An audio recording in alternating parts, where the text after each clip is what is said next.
The Sega Genesis, also known as the Mega Drive outside of North America, was a great platform for shmups.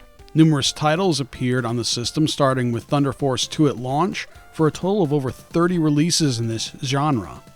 There are some amazing and popular Genesis shooters that unfortunately overshadow many of the really good entries. When good shooters on the Genesis come up, most people usually will mention games like Musha, the Thunder Force series, minus the second one, or Truxton. Very rarely will people speak about games like Steel Empire, which is a shame because this is a really solid and well-designed shmup, and unlike those popular games I just mentioned, isn't extremely rare or carrying a 3-digit or more price tag. One thing that might have prevented this game from gaining popularity is the fact that it's a release by Flying Edge, at least in the US.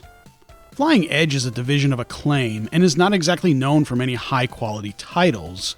After all, this is the company that brought us many games like Double Dragon 3: The Rosetta Stone and The Simpsons: Bart's Nightmare. When 80% of your catalog is barely playable trash, you get a bad reputation very quickly. But they did release several decent titles, like the arcade ports of Arch Rivals and Smash TV.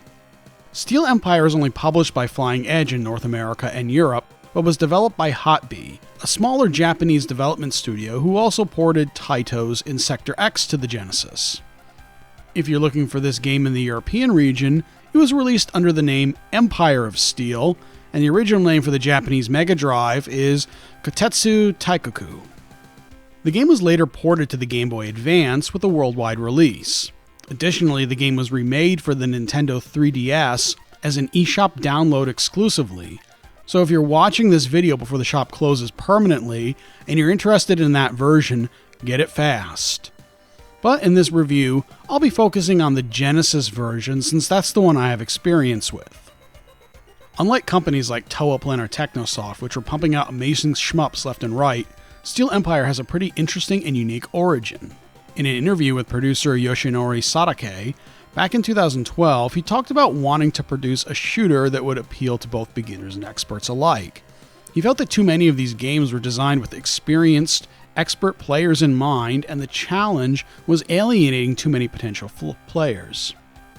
This idea led to the difficulty settings, difficulty progression, as well as the experience system that is present in the game, making it so a beginner could pick up and play the game without quitting over frustration.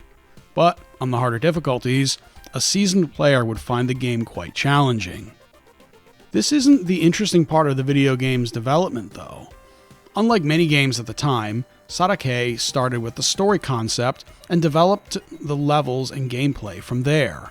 As most games at the time started with the game engine, level design, and the story ended up being an afterthought. Sadake was quite interested in the way people of the 19th century looked at the Steam engine being a device of nearly unlimited potential. He would expand on this idea and create a steampunk setting for the game. You'll encounter steam-powered flying planes, blimps, and even steam-powered spaceships. This world is built on nonsensical science, with vibrant skies, even with an aurora borealis in deep space. The story is told in the form of an old film reel from the turn of the 20th century. It's presented in sepia tone, and while it has an orchestral accompaniment, it lacks sound. It's as if you're actually viewing an early silent film. Even the original instruction manual was designed to look like an old-style movie program pamphlet. Sadly, Flying Edge threw out this concept with the international releases and gave us their plain and generic style manual. The beautiful color pictures that drew you into this unique world was replaced by a black and white manual with mostly text and some clip art of trains and blimps. Thanks, Flying Edge. Your manual is an insult to the effort and passion that was put into this original release. Luckily, the box art is fantastic on the US release, and no thanks to Flying Edge. Because this is an officially licensed Sega Genesis game, Sega themselves commissioned the artwork for the box. I imagine this was so Sega could have a lot of marketable games on the shelves to compete with their bitter rival at the time, Nintendo. The game takes place in an alternate timeline during the beginning of the 19th century.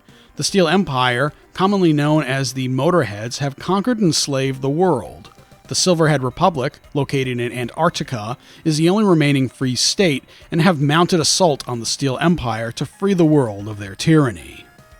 You'll play through multiple stages, saving a mining city from an attack of the Steel Empire, destroying their primary coal mining operation, launching an assault on the Empire's capital city, and finally, chasing the Empire's general all the way to the moon for a final confrontation. Upon starting the game, you'll see an options menu where you can change the difficulty and controls. There's also a sound test so you can listen to all the music and sound effects. In fact, I recorded from this sound test all the background music playing in this video. The difficulty settings are interesting to say the least and are designed around balancing the game. There's easy, normal, and hard. On easy, you get 5 lives and 2 continues. On normal, you get 4 lives and 3 continues. Finally, on hard, you only get 3 lives but 4 whole continues. Since you respawn right where you left off when you die, having more lives per continue makes it easier to complete a level, since you start at the beginning when you continue. On the other hand, it makes the hard difficulty quite challenging since you have fewer chances of clearing a level before having to use a continue. On top of the number of lives and continues you get, enemies fire more bullets and bullets travel much quicker on the higher difficulties. The larger enemies will also take more hits to kill on hard as well.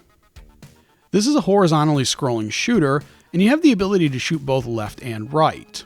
You also have a limited number of screen-clearing bombs that will kill all smaller enemies and heavily damage the larger ones. At the start of each level, you can pick between 2 different vehicles. There's the Striker, which is fast but has less health. Alternatively, you can pick the Zep-01, which is very slow but has considerably more health. The Zep-01 is also bigger and has a much larger hitbox than the Striker. I like that you have the option, but the faster Striker plane is superior in every way. It's a lot easier to stay alive by dodging bullets than to tank a lot of hits. Only pick the Zep-01 if you're looking for a real challenge. On the stages, killing certain enemies will reveal power-ups. These include money, which increases your score. Since you gain extra lives at periodic score milestones, it's important to pick up as much money as you can. You'll also get tons of bonus points for clearing a level without losing a life as well. These enemies will also drop experience that you collect. When you've collected enough experience points, your ship will level up. This increases both the power and width of your weapon. You start at level 1 and you can level up all the way to level 20. You'll keep your experience when you die, and if you use a continue, you'll retain your current level and replay the stage with a little bit more strength. The only downside is that you'll max out your levels by around the end of the 4th level without using continues, making the experience pickups for the next several levels completely useless. You can also collect options, which give you small blimps above and below your ship. These blimps won't take damage when hit, but they'll provide extra firepower and allow you to hit enemies that you otherwise might not be able to safely reach. From time to time, enemies will drop health that will refill your life bar, and sometimes give you an extra bomb. Appearing very rarely are 1-ups. These aren't random and only appear a few times in the game, and usually in a place that makes picking them up both challenging and risky. As you play through the game, you'll be focused on mostly dodging enemy bullet patterns and taking out enemies as fast as you can. Most of the bullets in this game are static patterns, and it reminds me more of modern shooters rather than the games of the time where you see smaller number of aimed bullets and enemies attempting to collide with you. Small enemies will only take a single hit to kill, but throughout the stage you'll encounter larger battleships which require you to destroy multiple parts of the ship in order to destroy it. The hit detection is good, and the enemy will flash when you're hitting a weak point, so you'll know whether or not you're doing any damage to the enemy. If there's no flashing when your bullet hits, you'll know to shoot other parts of the ship to find the weak point. Bosses appear at the end of every stage, and sometimes have multiple phases as you destroy the outer armor and reveal new guns with different bullet patterns. These bosses will take up most of the screen, or in cases like the train boss, more than a single screen. It'll move back and forth, requiring that you switch sides to get at the weak points, and avoid getting trapped in a bad spot with nowhere to dodge a barrage of bullets. In addition to this, there's some more variety as well. such as level 2, after you destroy the Steel Empire's mine, you must escape the mine as it explodes behind you. This reminds me of the fast tunnel section of Gradius 3 on the Super Nintendo. Later, you'll fly around a giant spaceship, destroying its weapons, engines, and core, much like the giant battleship level of R-Type.